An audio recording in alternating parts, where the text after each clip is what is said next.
Wow, hello friends, welcome back to my new video. So friends, চলে এসেছি আরো একটা নতুন মিনি কিচেনের ভিডিও নিয়ে। তো বন্ধুরা, তোমরা দেখতেই পাচ্ছ আজকে কিন্তু আমি মিনি কিচেনের সেটআপের মধ্যে দুটো ছোট্ট ছোট্ট মাটির উনুন নিয়ে এসেছি, কারণ আজকে আমি দুটো উনুনে একসাথে রান্না করবো। আর দুটো উনুনে কিন্তু আমার মা নিজের হাতে বানিয়েছে। তো কেমন হচ্ছে উনুনগুলো কমেন্ট করে জানাবে কিন্তু। তো আজকে কিন্তু একটা উনুনে দেখতেই পাচ্ছ আমি মোমবাতি লাগিয়ে রেখেছি, কারণ আজকে একটা উনুনে আমি মোমবাতি দিয়ে রান্না করবো। অন্যান্য দিন তোমরা দেখো একটাতে প্রদীপে রান্না করি, আর ছোট উনুনটাতে আজকে মোমবাতিটা রান্না করবো। তো সেই কারণে প্রথমে আমি আজকে দেখো মোমবাতিটা ধরিয়ে নিচ্ছি, তার উপরে আমি এখানে এখন কড়াইটা বসিয়ে দেবো। তো ভিডিওটা যে যেখান দিয়ে দেখছো না কেন, ভিডিওটা দেখার আগে অবশ্যই কিন্তু চ্যানেলটা সাবস্ক্রাইব করে পাশের বেল আইকনটা ক্লিক করে অল করে দিও, লাইক করে দিও, শেয়ার করে দিও। আর যারা ফেসবুকে দেখছো তারা কিন্তু অবশ্যই লাইক, কমেন্ট, শেয়ার, ফলো করে দিও। সো ফ্রেন্ডস, আজকে আমি করব মাছের ঝাল, মানে মাছের কালিয়া। তো দেখতে পাচ্ছ এখানে কত বড় বড় মাছের পেটি নিয়ে নিয়েছি, কি সুন্দর লাগছে না? তো মাছটাকে প্রথমে নুন হলুদ দিয়ে ভালো করে মাখিয়ে নেবো। তো দেখো প্রথমে নুন দিয়ে দিয়েছি, তারপর হলুদ দিয়ে দিয়েছি। এবার মাছটাকে চামচ দিয়ে ভালো করে মাখিয়ে নেবো।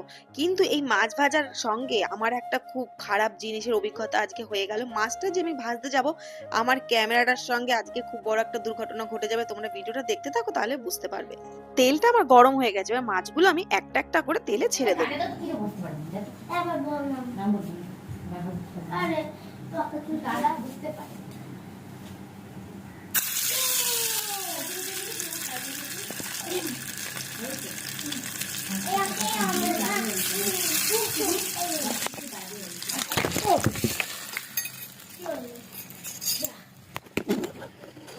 মিনি কিচেনের ভিডিও যতটা দেখতে সুন্দর মনে হয় ততটা কিন্তু সুন্দর না। অনেক রিস্ক নিয়ে ভিডিওগুলো করতে হয়। তো দেখলে আমার মোবাইলটা পুরো তেলের কড়াইয়ের উপর উল্টে উনুনের উপর পড়ে গেছিল, মোবাইলে পুরো তেল ফেল ভরে গেছিল, মাছ ফাছ উল্টে সব চারিদিকে ছিটকে পড়ে গেছিল।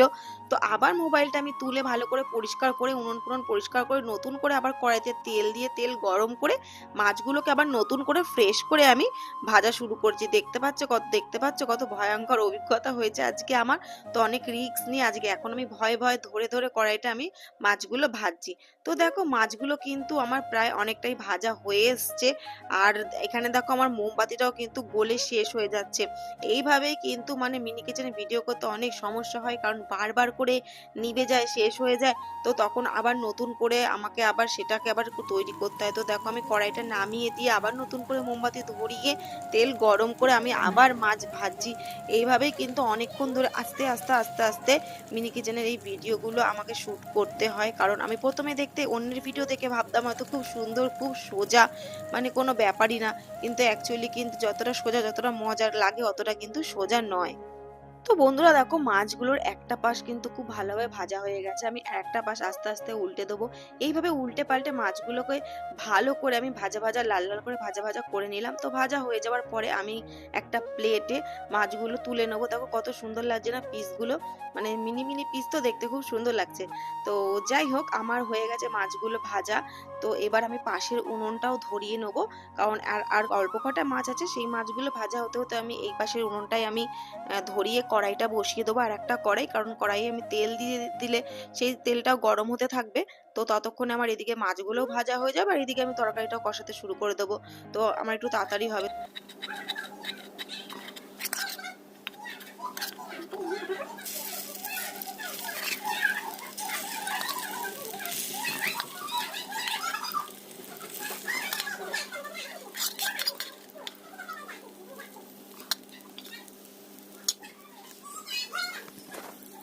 আমি এদিকে দেখো কড়াইতে দিয়ে দেবো আমি তেল, কারণ এদিকে মাছগুলো আমার প্রায় অর্ধেক ভাজা হয়ে গেছে। তাই এদিকে আমি কড়াইতে তেল দিয়ে দিলাম, যে তেলটা গরম হতে থাক ততক্ষণ মাছটাও আমার ভাজা হয়ে যাবে। সো ফ্রেন্ডস, মিনি কিচেনে দেখো পুরো ভিউটা কত সুন্দর লাগছে। পাশাপাশি দুটো উনুন জ্বলছে, দুটো ছোট্ট ছোট্ট কড়াই, দুটো উনুনে আগুন জ্বলছে, কত সুন্দর লাগছে না পুরো সেটআপটা নিয়ে। আমার তো খুব সুন্দর লাগছে, তোমাদের কেমন লাগছে অবশ্যই কিন্তু কমেন্ট করে জানিও। ভালো লাগলে কিন্তু অবশ্যই চ্যানেলটা সাবস্ক্রাইব করে দিও, যারা ফেসবুকে দেখছো তারা কিন্তু ফলো করে দিও। সো ফ্রেন্ডস, আমি কড়াইতে আটটু তেল দিয়ে দিলাম, কারণ তেলটা একটু কম হয়ে গেছিল। তো এইদিকে তো আমার তেলটা গরম হয়ে গেছে, আমি দিয়ে দিলাম কালো জিরে ফোড়ন, আর দিয়ে দিলাম ছোট ছোট দুটো শুকনো লঙ্কার টুকরো।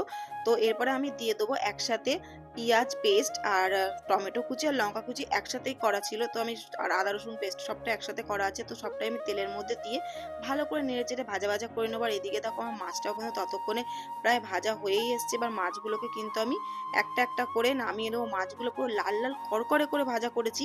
তো এখানে দেখো মাছগুলো কত সুন্দর লাগছে ভাজা মাছগুলো। তো চলো আমি একটা একটা করে মাছগুলো এবার তুলে নিই। তো মাছগুলো আমার তোলা হয়ে গেছে। এবার কিন্তু আমি পুরো আরেকটা উনুনের সেটআপটা পুরো সরিয়ে দেবো, যাতে আমি একটা উনুনে পুরো রিল্যাক্সে রান্না করতে পারি। কিন্তু কারণ পাশাপাশি দুটো উনুন, তো খুব ভয় লাগছিল রান্না করতে যে আবার না উল্টে যায়। তো একটা উনুন সরিয়ে দিয়েছি। দেখো এবার আমি একটা উনুনে রান্না করব। তো দিয়ে দিলাম পরিমাণ মতো নুন। এবার দিয়ে দিচ্ছি আমি হলুদ গুঁড়ো, তারপর দিয়ে দেবো আমি কাশ্মীরি লঙ্কার গুঁড়ো, তারপর দিয়ে দেবো আমি ধনে জিরে গুঁড়ো।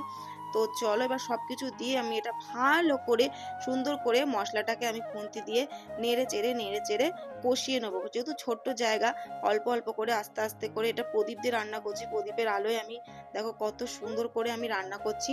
তো এরপর দিয়ে দেবো আমি সামান্য পরিমাণে জল দিয়ে এটা আমি ঢেকে দেবো, কারণ মশলাটা যাতে ভালো করে ফুটে মানে কষানো হয়ে যায়। তো এবার আমি ঢাকনাটা নামিয়ে দিচ্ছি। দেখো ঝোলটা কিন্তু ফুটে এসছে, কিন্তু আরটু আমি ঝোলটা টানাবো। তো সেই কারণে আমি আরো একবার এটা ঢেকে কিছুক্ষণের জন্য আমি ঝোলটা আরটু হতে দেবো।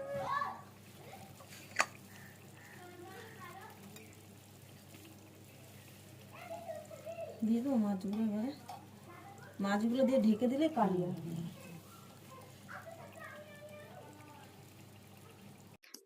ওই হয়ে কি সুন্দর সুন্দর বড় বড় মাছের পিস, বাজারের সব থেকে বড় মাছ আর সব থেকে বড় মাছের পিস এটা, মানে সব থেকে বড় ওজনের মাছ। তো মাছের পিসগুলো এত বড় বড় মাছের পিস, তো তাই একটা একটা করে দিলে হবে না, তাই একবারে সবটা ঢেলে দিচ্ছি কড়াইয়ের মধ্যে দিয়ে।